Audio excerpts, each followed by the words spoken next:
Assalamu alaikum, my dear students. Hope you all are hale and hearty at your home. Let's pick up the momentum from there where we left in the previous lecture. In the previous lecture, we have discussed up to question number 10. In this very session, we are going to discuss about question number 11. Let's read the question number 11. Basit's father is 26 years younger than Basit's grandfather. Basit का जो बाप हैं, जो पिता हैं, वो 26 साल छोटा है बासित के नाना से and 29 years older than Basit. Basit के बाप की यहाँ पे बात चल रही है. वो 29 ईयर्स ओल्डर हैं अपने बेटे बासित से. The sum of the age of all the three. यहाँ पे हमें और एक प्रॉब्लम दी गई है. इन तीन पर्सनस की जो एज है बेटा वो है 135 years. What is the age of each one of them. हमें इन तीनों की एज निकालनी. ये है बासित, ये है बासित का फादर और यहाँ पे हम बासित को रखेंगे. ये जो बड़ा में बनाऊंगा ये है बासित का ग्रैंडफादर. क्वेश्चन हमसे कह रहा है कि जो बासित का जो फादर हैं, हम फिर से क्वेश्चन को रीड करेंगे. जो बासित का फादर है वो 26 साल छोटा है बासित के ग्रैंडफादर से. फॉर एग्जांपल अगर हम यहाँ पे बासित के फादर की एज रखेंगे बेटा 26, यहाँ पे लिख लेना आप बासित, BASI. बासित के फादर की एज को हम रखेंगे X ईयर्स. ओबियसली जो बासित का बेटा है वो अपने फादर से छोटा होगा. हमें वर्ड प्रॉब्लम में दी गई है जो बासित का फादर है वो 20 ईयर्स ओल्डर, बासित से 29 साल बड़ा है. लेकिन मैंने यहाँ पे माना है कि बासित का फादर अगर इसके फादर की एज X होगी तो बासित जो है वो इससे छोटा होगा. क्यों? X - 29. अब आप कह सकते हो ये 29 कहाँ से आ गया. हमें वर्ड प्रॉब्लम्स में यही दो नंबर्स दिए थे 29 और 6. बासित का फादर जो है वो 29 साल बड़ा है किससे? बासित से. तो अगर मैंने बासित के फादर की एज X रखी है तो जो इसका बेटा है वो इससे छोटा होगा. इसी तरह इन सब में से बड़ा होगा इनका ग्रैंडफादर. लेकिन कितना बड़ा होगा? वो 26 साल ज़्यादा होगा बासित के फादर से. तो हमने लेट यहाँ पे सपोज़ किया है let father's age is equal to X years. जो फादर की एज है बेटा उसको मैंने X ईयर रखा है. देन बासित एज, जो बासित साहब की एज है उसको मैंने X - 29 ईयर्स रखा है. बासितस ग्रैंडफादर्स एज जो है ना वो है X + 26 years. According to question, हमसे क्वेश्चन में पूछा गया है हमें इन तीन एजेस को सम करना है. तो पहला है X, दूसरा है X - 29, तीसरा है X + 26 इज इक्वल टू 135. उसके बाद एक X, दूसरा X, तीसरा X हो गए 3X. फिर -29 + 26, 29 में से जब हम 26 को सब्ट्रैक्ट करेंगे तो आ जाएगा -3 इज इक्वल टू 135. उसके बाद 3X को हमने अपनी जगह रखा है. ये वाला जो -3 है इसको मैंने यहाँ शिफ्ट किया है तो ये बनेगा +3 which further implies 3X is equal to 135 में से जब हम 3 को ऐड करेंगे हमारे पास आ जाएगा 138. अब बेटा X is equal to 138 divided by 3. 138 को जब हम 3 से डिवाइड करेंगे 3 4 8 12 होता है. 13 - 12 मैं आपको करके दिखाऊंगा. 138 को हम 3 से डिवाइड करेंगे 3 4 8 12 तो 13 - 12 एक बचा और 8 नीचे आ जाएगा. फिर हम पढ़ेंगे 3 6 18 तो 18 माइनस 18 जो है रिमाइंडर 0 बचा। दिस मीन्स बेटा जो x का वैल्यू है वो मेरे पास 46 आ गया। अब मुझे पता चल गई फादर्स एज, बासित का जो फादर है उसकी एज को मैंने 6 के बराबर x के बराबर रखा, लेकिन x का वैल्यू मुझे आ गया 46 ईयर्स। बासित एज, जो बासित है उसकी एज कितनी आ जाएगी, x माइनस 29।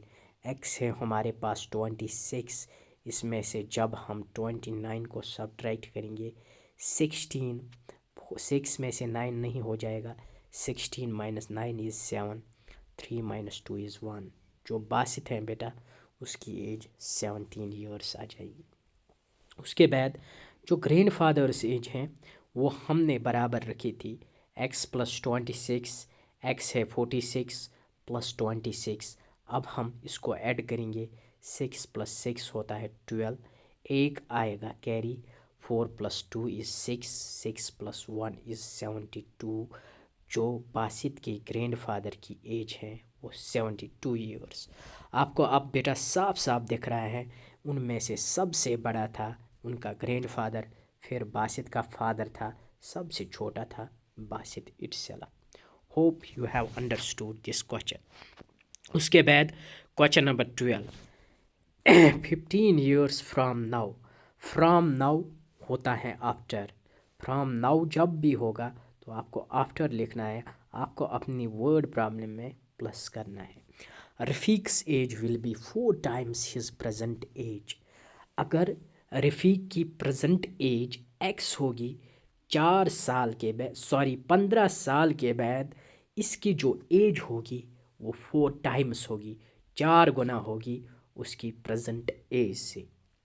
हमसे लास्ट में पूछा गया है व्हाट इज़ रफ़ीक्स प्रेजेंट एज, रफ़ीक के प्रेजेंट एज कितनी है। तो जो बेटा हमसे लास्ट में पूछा गया है हम उसको लेट मान के चलेंगे, let the present age of Rafiq is equal to x years. जो प्रेजेंट एज रफ़ीक की है वो उसको हम x ईयर्स के बराबर रखेंगे। तो आफ्टर 15 ईयर्स, 15 साल के बाद एज ऑफ रफ़ीक कितनी होगी, वो x होगी, प्रेजेंट एज x है, तो 15 साल के बाद हम इसको ऐड करेंगे x प्लस 15 ईयर्स। तो मैंने यहाँ पे यही लिखा है, अकॉर्डिंग टू क्वेश्चन या स्टेटमेंट मुझसे कह रहा था 15 साल के बाद रफ़ीक की जो एज होगी वो 4 गुना होगी उसकी प्रेजेंट एज से, that is x plus 15 is equal to 4 times x। उसके बाद अब ये 4x है, यहाँ पे x है, इसको मैंने यहाँ ट्रांसपोज किया तो ये बना माइनस x, 15 को मैंने अपनी जगह रखा है। इसको हम ऐसे भी लिख सकते हैं 15 इज इक्वल टू, एक स्टेप अगर आप बढ़ाना चाहते हो तो आप बढ़ा सकते हो, 4x माइनस x, तो 15 is equal to 4x minus 4x is 3x, और आप लिख सकते हो 3x इज इक्वल टू 14। तो 4x में से जब मैंने एक x सब्ट्रैक्ट किया है तो मेरे पास आ जाएगा 3x, तो 3x इज इक्वल टू 15। उसके बाद x का वैल्यू आ जाएगा 15/3, हम कैंसिलेशन करेंगे, 3 1 आर 3, 3 5 आर 15, तो x is equal to 5 years, therefore present age of Rafiq is 5 years. उसके बाद क्वेश्चन नंबर 10 है, इंपॉर्टेंट क्वेश्चन है बेटा, mind it. Question number 13, a rational number वो होता है जो किसकी फॉर्म में होता है, p/q की फॉर्म में होता है, डिनोमिनेटर 0 नहीं होना चाहिए। इज सच दैट, ये ऐसा है, व्हेन वी मल्टीप्लाई इट, जब हम इसी p/q को मल्टीप्लाई करेंगे किससे, 5/2 से, एंड ऐड, फिर उसको रिजल्ट को ऐड करेंगे 2/3 टू द प्रोडक्ट, उस प्रोडक्ट को यू गेट, हमें मिलेगा -7/12। हमसे पूछा गया है what is the number, number यहाँ पे रैशनल नंबर की बात हो रही है, तो हम लिखेंगे let the rational number be 5x। हमारे पास जो रैशनल नंबर है उसको मैंने रखा है p/x। अकॉर्डिंग टू क्वेश्चन मुझसे कह रहा था इफ़ p/x को जब मैं मल्टीप्लाई करूँगा 5/2 से and add the product, then I add the product 2/3, I get -7/12। So my dear students, p/q into 5/2 इसको हम एक साइड रखेंगे। ये जो -2/3 है इसको हम ट्रांसपोज करेंगे, शिफ्ट करेंगे, लेकिन इसकी साइन चेंज हो जाएगी। यहाँ पे है +2/3, मैं इरेज करूँगा यहाँ पे, हाँ +2/3, फिर यहाँ पहुँचेगा ये बनेगा -2/3। उसके बाद p/q इंटू 5/2 हमने रिजल्ट पढ़ा है एलसीएम का।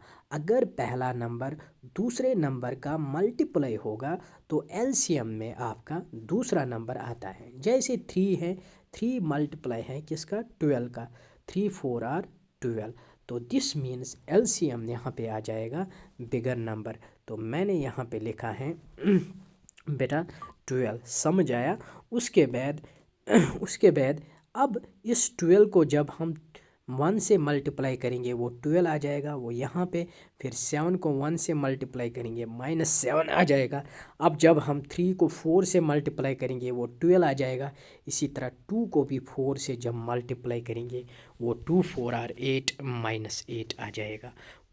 उसके बाद बेटा p/q into 5/2 is equal to -15/12। अब मुझे किसका वैल्यू निकालना है? यस माय डियर स्टूडेंट्स, आपने सही समझा है, p/q। अब जो ये 5/2 मल्टीप्लिकेशन में है, जब यहाँ पूछेगा समझ लेना बात को, ये डिवाइड में जाएगा। मैं आपको ऐसे समझाऊंगा, -15 डिवाइडेड बाई 12, इसने एक सेटअप यहाँ पे खा लिया है, तो फिर ये इनटू है, ये डिवाइड में चला जाएगा, तो हम ऐसे लिखेंगे 5/2। अब हम इस सेटअप पे आ जाएंगे, -5/12 अपनी जगह है, इस डिवाइड का इनटू हो जाएगा और इस फ्रैक्शन को हम पलट देंगे, तो 2/5 इज इक्वल, फिर हम कैंसिलेशन करेंगे लास्ट पे बेटा, 2 1 आर 2, 2 6 आर 12, 5 1 आर 5, 5 3 आर 15। समझ लेना बात को। हाँ, यहाँ पे है 2/5 -15/12, ठीक है। तो फिर उससे फिर हम कैंसिलेशन करेंगे, 3 1 आर 3, 3 2 आर 6, अब 1 1 आर होता है -1, 2 1 आर 2, तो हमारे पास रैशनल नंबर आ गया -1/2। Maryam, question number 14. Mariam is a cashier in a bank. She has currency notes of denominations ₹100, ₹50, and ₹10 respectively. The ratio of the numbers of these notes is 2:3:5. The total cash with the Mariam is 4 lakh. How many notes of each denomination does she has? Maryam एक bank में cashier है बेटा, उसके पास 100 और 50 10 रुपये के notes available है, लेकिन इन नोट्स का जो रेशो है वो है 2:3:5। टोटल कैश जो मरियम के पास अवेलेबल है वो है 4 लाख। हमसे पूछा गया है 100 के कितने रुपये, 100 के जो नोट्स थे वो कितने थे मरियम के पास, 50 नोट्स कितने थे मरियम के पास, 10 नोट्स कितने थे मरियम के पास। देखो मैं आपको ऐसे समझाऊंगा, अगर मेरे पास 100 के नोट्स हैं, फिर मेरे पास 3 बंदे हैं, तो टोटल मनी कितना है मेरे पास, 300। समझ आया? ये नंबर है, नंबर को जब हम वैल्यू से मल्टीप्लाई करेंगे तो हमें अमाउंट आता है। समझ लेना बात को। Let the number of ₹100 notes, मुझे नहीं पता है मरियम के पास कितने 100 के नोट्स है, तो मैंने x मान के चला है, लेकिन ये भी दिया गया है इन नंबर्स का रेशो है 2:3:5।